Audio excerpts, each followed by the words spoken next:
Salut à tous. J'essaye en ce moment de me lever tôt. Je me lève vers 5h50. C'est pas extrêmement tôt, mais c'est quand même tôt. Et j'essaye de filmer des vidéos. Donc là, voilà, vidéo de Tintin matinale à 6h du matin. Donc on se souvient qu'on s'était arrêté à la page 52 et qu'on avait Tintin qui s'était en fait... Désolé pour le micro, c'était trop proche du micro. Qui s'était fait assommer en fait par une des pierres qui était tombée du plafond. Je pourrais éventuellement utiliser le mot de la voûte. La voûte. D'accord. J'ai regardé et la définition du mot voûte, donc V-O-U-T-E ou bien V-O-U circonflexe T-E, c'est partie supérieure des chambres souterraines, des grottes. D'accord. Partie supérieure des chambres souterraines, des grottes. Alors, on est d'accord que là, on n'est pas vraiment dans une grotte.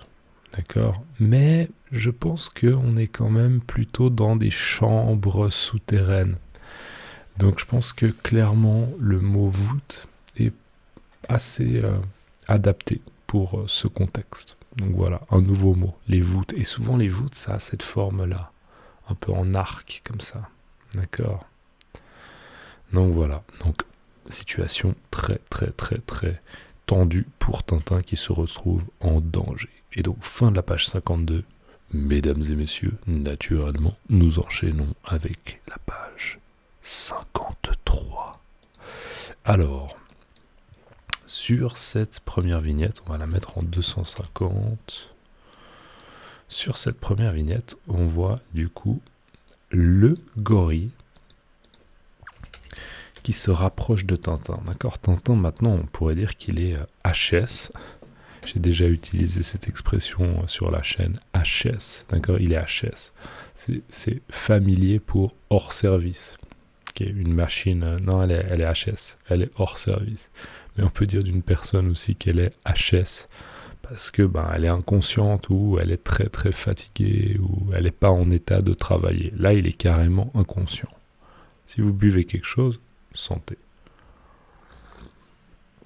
Donc Tintin inconscient, en tout cas visiblement, il donne l'impression d'être inconscient. On voit qu'il a toujours son pistolet dans la main droite, mais étant inconscient, cela ne va pas être très utile. On voit la fameuse pierre, ou la fameuse brique de pierre qui lui est tombée sur la tête. On voit encore quelques étoiles, peut-être pas une révision, ribambelle, pas une ribambelle d'étoiles, mais quand même quelques petites étoiles. Et on voit Milou qui s'éloigne. D'accord, il s'éloigne. Dans s'éloigner, on a la racine loin. D'accord, loin, proche. Loin, près. S'éloigner. Donc là, Milou, il s'éloigne parce qu'il a probablement peur du gorille. On voit que le gorille a toujours des dents acérées. Qui coupent, acérées. Et on voit un homme au sol. Donc, que va-t-il se passer? Est-ce que le gorille va attaquer Tintin? Alors, on regarde. On a Milou qui, probablement donc, qui est reparti là. Vous voyez là, on a un couloir qui part sur la droite. Et on a Milou qui probablement s'arrête pour observer ce qui se passe. D'accord, il a pris un petit peu une distance de sécurité. D'accord, encore une fois, il s'est éloigné et il observe un petit peu ce qui se passe. Oh, alors qu'est-ce qu'il voit? Regardons. Donc là, Milou qui observe, et qui exprime un peu sa surprise. Ou sa détresse, encore mieux. Il exprime sa détresse. On voit bien qu'il est à l'angle, là.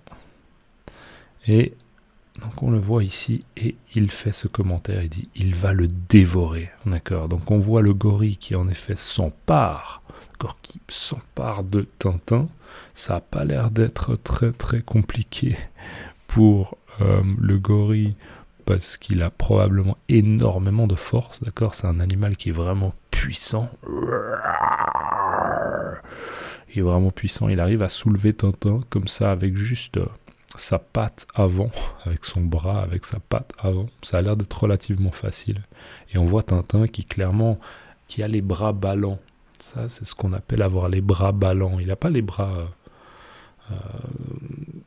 il ne contracte pas ses bras pour faire des mouvements. Il a vraiment ses bras qui tombent comme ça. D'accord? Des bras ballants. C'est les bras... Quand les bras ne sont pas contractés au niveau musculaire et du coup ils tombent. Les bras ballants. D'accord? Donc là il est penché en avant et on voit vraiment les bras qui tombent comme ça sur l'avant. Donc visiblement inconscient. Confirmation.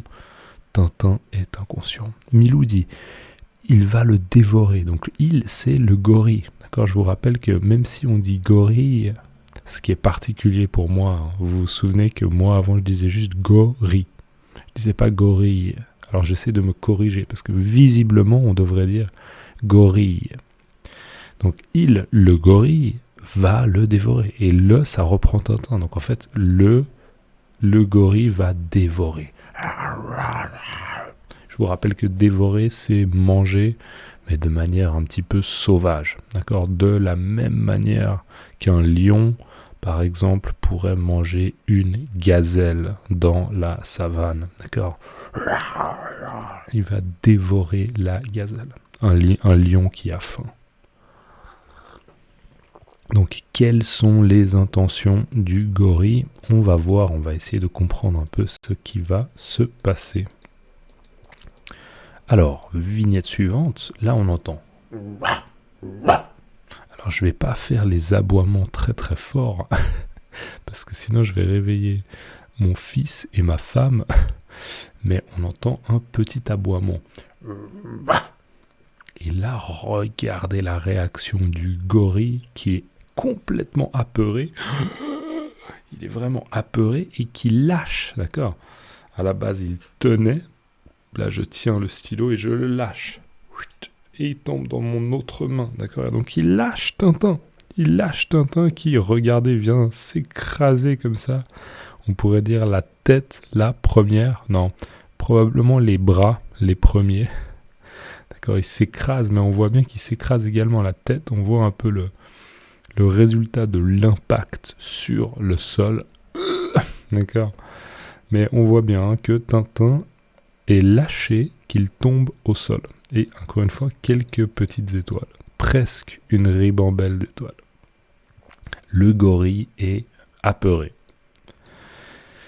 Alors Milou, qui visiblement se dit j'ai aboyé, ça a eu un résultat plutôt encourageant, on pourrait dire, d'accord? C'est un résultat encourageant, ça veut dire que ça a l'air d'avoir un impact positif, en tout cas pour Milou, d'accord? C'est bénéfique pour Milou, parce que le but de Milou, bien sûr, c'est de se débarrasser du gorille pour protéger Tintin. Donc Milou, on pourrait dire qu'il réitère. Il réitère. D'accord? Il réitère, ça veut dire qu'il va répéter le processus, où il va appliquer à nouveau cette stratégie. D'accord? Donc il continue et il aboie 3 fois. Et regardez, on a carrément le gorille qui, là, dédale. J'ai envie d'utiliser le verbe dédale, mais comme je ne suis pas sûr, je vais vérifier vite fait dans le dictionnaire. Attention, dédale. Dédale. Qui dédale? Est-ce que ça se dit? Le dédaler. Non, lieu où on peut s'égarer ensemble compliqué, inextricable. Non, je me suis trompé, on peut pas dire qui dédale, qui décampe. Décampe. Ouais, qui décampe. Je vais vérifier. Décamper. Ouais, voilà. Je sais pas pourquoi dédale. D'où ça me vient. C'est pas important. Il décampe. Alors, décamper. Comment ça s'écrit? D-E accent aigu. C-A-M-P-E-R. D'accord? Décamper. Ça veut dire quoi, décamper? Ça veut dire quitter précipitamment un endroit, déguerpir, se sauver, s'enfuir. D'accord? Je répète, quitter précipitamment un endroit, d'accord? On s'enfuit, d'accord? Décamper, quitter précipitamment un endroit, déguerpir, se sauver, s'enfuir. Ok? Donc voilà, ça c'est un nouveau mot peut-être pour vous, décamper. N'hésitez pas à l'écrire maintenant dans les commentaires. Décamper, d'accord? Pour peut-être le mémoriser. Donc décamper, on voit le gorille en fait qui décampe parce qu'il est effrayé par les aboiements de Milou. Tintin toujours au sol, visiblement toujours inconscient. Alors là, Milou se dit, bon, voilà de la besogne bien faite. Révision si vous avez regardé un peu Lucky Luke ou d'autres vidéos. Il s'agit de besogne bien faite. Je me suis occupé du gorille. Et il dit, occupons-nous vite de lui maintenant. Occupons-nous vite maintenant. Désolé, c'est trop tôt le matin. Je bois un peu. Occupons-nous vite de lui maintenant. Occupons-nous vite de lui maintenant. D'accord, donc il faut que nous nous occupions, ouais, il faut que je prenne, il faut que nous nous occupions, oui, subjonctif, désolé, hein, c'est le matin. Donc il faut qu'on s'occupe de Tintin. Alors là, il dit occupons-nous de Tintin, Milou il est seul, d'accord, mais c'est juste une manière de parler, de se donner de verbaliser une initiative, mais malgré le fait que Milou soit seul, on peut utiliser nous dans ce cas-là. C'est pas, ça se fait, voilà. C'est pas étrange. D'accord. Donc maintenant, il faut que je m'occupe de Tintin. D'accord. Donc occupons-nous vite de lui. Maintenant, il faut être efficace pour éviter un retour du gorille. Alors, qu'est-ce que va faire Milou? Comment il va s'occuper de Tintin? Alors là on voit en fait, pour essayer de réveiller Tintin, pour essayer de faire en sorte que Tintin reprenne connaissance, on voit que Milou est en train de lécher en fait le visage de Tintin. C'est ce qu'on appelle lécher, d'accord? D'accord, il le lèche, donc à l'aide de sa langue, d'accord, Milou, ça c'est sa langue, on voit, et il lèche le visage de Tintin. Et Tintin qui visiblement reprend connaissance et qui exprime des choses un peu étranges, peut-être aussi quelques jurons, ce qu'on appelle des jurons, d'accord, des espèces de mots qui sont peu recommandables, d'accord, qu'il ne faut pas utiliser, on pourrait dire des vilains mots, d'accord, des vilains mots, des jurons, peut-être qu'il dit « Oh putain de merde, oh !» D'accord, je ne sais pas si vous avez compris, donc le premier mot c'était P-U-T-A-I-N, espace D-E, espace M-E-R-D-E, d'accord, donc c'est des mots qui sont vulgaires, mais souvent les gens qui se réveillent après un choc peut-être diront oh putain de merde. Ok, voilà, par exemple, c'est une possibilité bien sûr. Alors je ne sais pas si c'est ce que dit Tintin ou si simplement il dit quelque chose comme oh, wow, qu'est-ce qui s'est passé? D'accord. Oh, wow, qu'est-ce qui s'est passé? Je ne sais pas exactement. Mais peu importe, il est en train de se réveiller.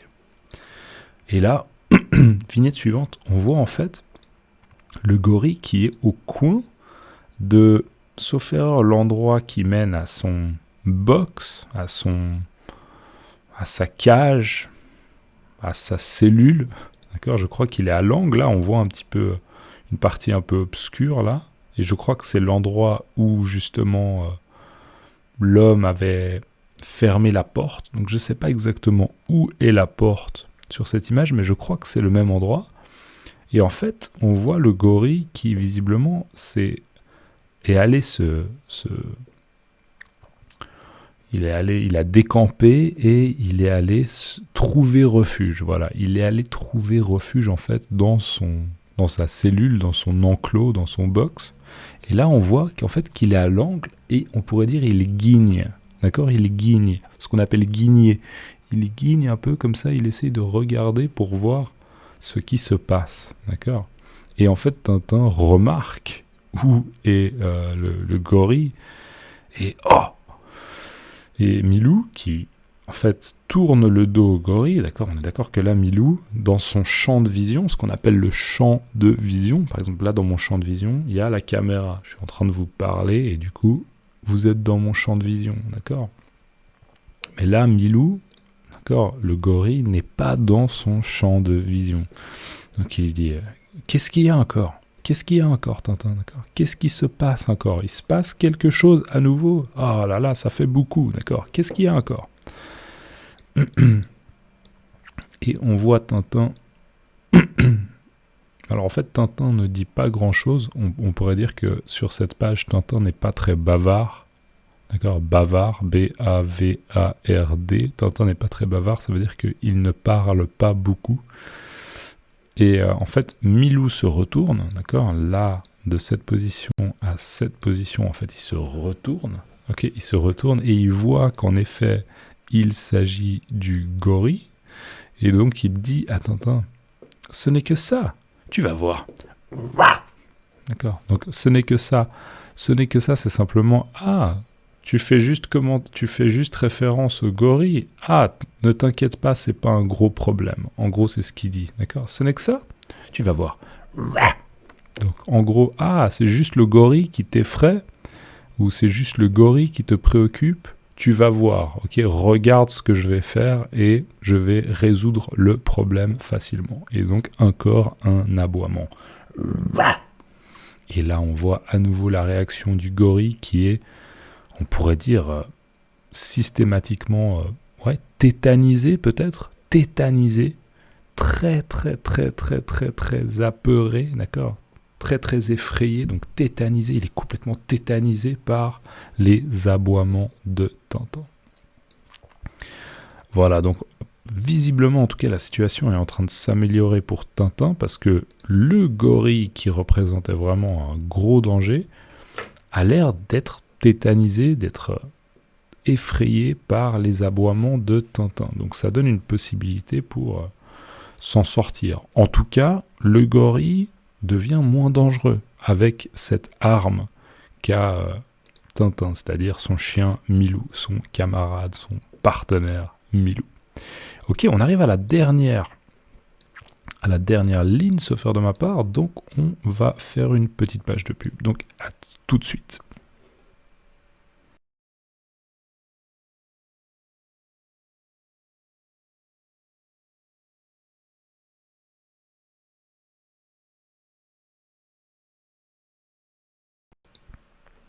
Donc, là, sur cette première vignette de la dernière ligne, on a Tintin à gauche, Milou à droite, et on a Tintin qui dit « Eh bien Milou, tu l'as maté ». Et puis là, on a Milou qui dit « C'est ridicule, tu ne trouves pas? Cette énorme bête qui a peur d'une toute petite. » Et la phrase n'est pas terminée. D'accord? Donc je vais juste relire ce que dit Tintin. « Eh bien Milou, tu l'as maté ».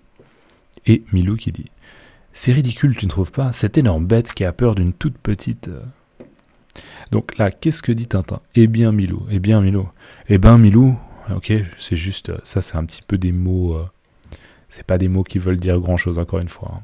D'accord? Donc en gros, Milou, je te fais un commentaire, tu l'as maté. Alors, le L apostrophe, là, vous voyez, il y a un L avec ce qu'on appelle là, ici, apostrophe. Donc L apostrophe, il y a un L apostrophe. Tu l'as maté. Le L là, en fait, reprend le qui reprend le gorille. D'accord? Donc le gorille, tu l'as maté. Et maté, il y a une manière simple de le retenir, et je pense que probablement vous êtes en train d'y penser maintenant, peut-être, si vous jouez aux échecs, d'accord? Le jeu d'échecs, le jeu d'échecs. Donc les échecs, ce qu'on appelle jouer aux échecs, les échecs, les jeux d'échecs, le jeu d'échecs. Je dis jamais le jeu d'échecs ou les jeux d'échecs. T'as un jeu d'échecs? T'as des jeux d'échecs? T'as un jeu d'échecs? T'as un jeu d'échecs? Ouais, c'est bizarre, je sais pas pourquoi. Mais en tout cas, les échecs. Par exemple, tu sais jouer aux échecs. Tu sais jouer aux échecs? Les échecs, d'accord? Donc c'est quoi les échecs? Peut-être que vous connaissez Magnus Carlsen ou bien... À l'époque, on avait Kasparov, d'accord, des grands joueurs d'échecs. Et il y a des compétitions internationales d'échecs, et il y a des gens qui sont extrêmement doués, d'accord, les échecs. Donc, aux échecs, on a échec et mat. Échec et mat. Donc, on peut aussi, dans le contexte des échecs, dire « tu l'as maté ». Ça veut dire que tu lui as mis échec et mat. Et aux échecs, échec et mat, ça veut dire que le roi est attaqué, d'accord, et il ne peut pas se défendre. Donc, il est maté. Il y a échec et mat. Il est attaqué et il ne peut pas se défendre. Il n'y a pas de défense possible. D'accord? Donc maté. Donc là, c'est la même chose en fait. C'est, eh bien Milou, le gorille, tu as réussi à lui mettre échec et mat. Ça veut dire que le gorille, il n'arrive pas à se défendre de tes attaques que tu fais en faisant... en aboyant. D'accord? Donc bien joué. En gros, le message de Tintin, c'est Milou, tu es très fort, tu as réussi à trouver une manière de dominer ce gorille. Donc bravo. Et vraiment, c'était pas facile, donc il y a un peu une expression de surprise, d'accord? Eh bien, Milou, tu l'as maté. Et on voit Milou qui est visiblement très fier et qui dit « C'est ridicule, tu ne trouves pas, cette énorme bête qui a peur d'une toute petite. » Alors, qu'est-ce qu'il dit là? Je vous laisse essayer de deviner. En fait, Milou, ce qu'il trouve ridicule, c'est que un petit chien comme lui, parce que c'est pas un énorme chien, Milou, c'est plutôt un petit chien, d'accord, en comparaison à cet énorme gorille, d'accord, on voit, hein, si on revient ici, on est d'accord que ce gorille est vraiment énorme, d'accord, il est très imposant, d'accord, il est imposant, il est vraiment imposant ce gorille, et le contraste est gros, d'accord, le contraste est important.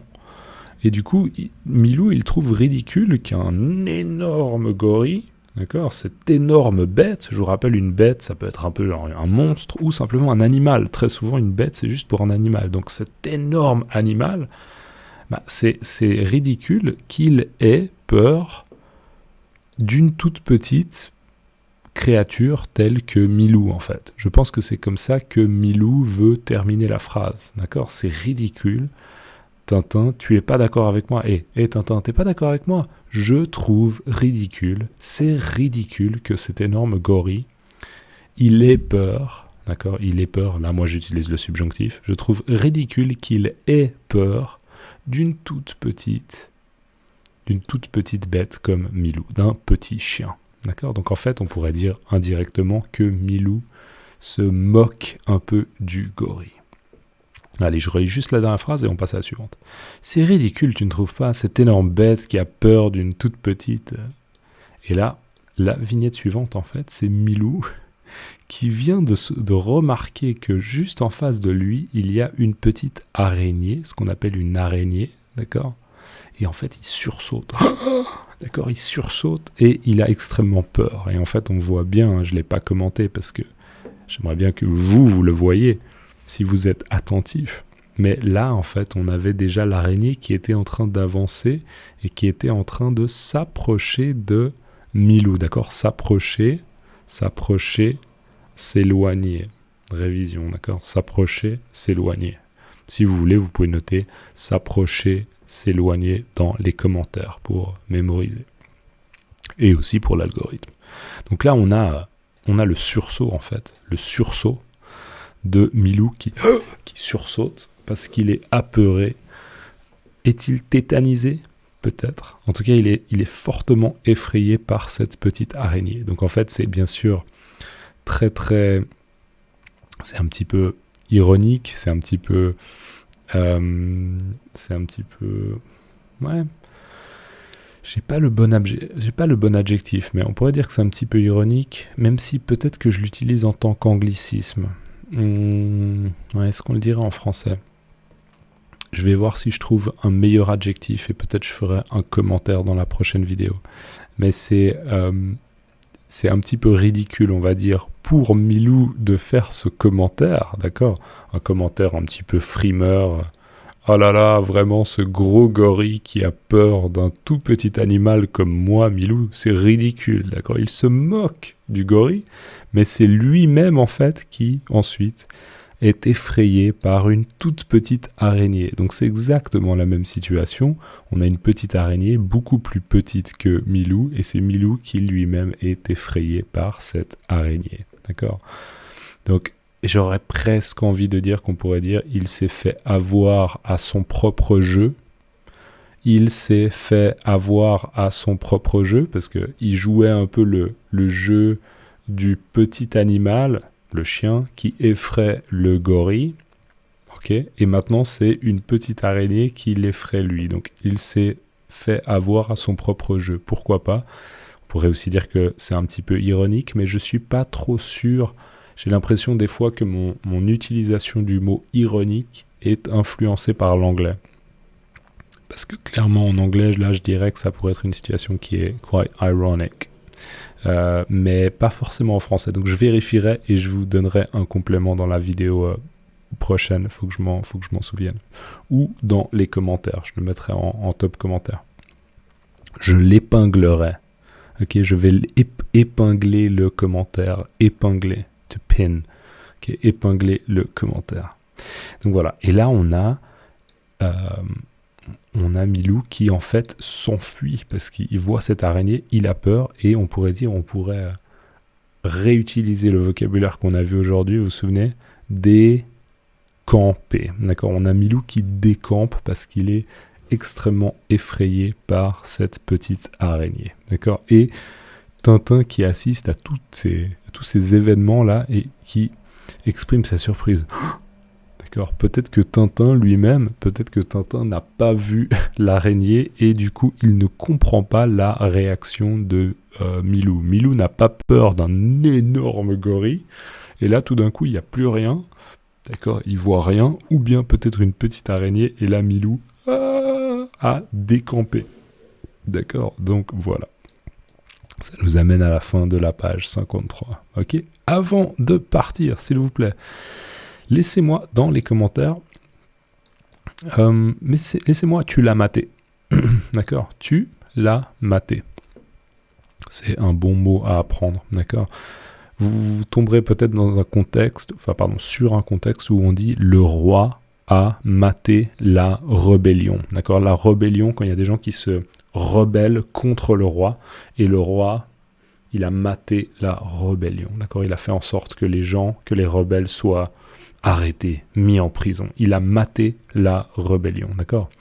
Donc, tu l'as maté. Mettez-moi tu l'as maté dans les commentaires, s'il vous plaît. Sinon, bien sûr, vous pouvez mettre un mot que vous avez appris dans cette vidéo ou bien votre expression préférée. Bien sûr, sentez-vous libre.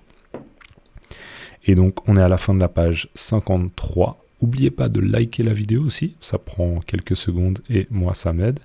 Et je tiens à remercier toutes les personnes qui me soutiennent, Ko-fi, Patreon, YouTube ou des dons sur PayPal aussi. Merci infiniment pour votre soutien. Et si vous m'avez jamais soutenu, n'hésitez pas, vous pouvez regarder, il y a les liens dans la description. Ok ? Allez, à la prochaine dans la prochaine vidéo. À plus. Ciao.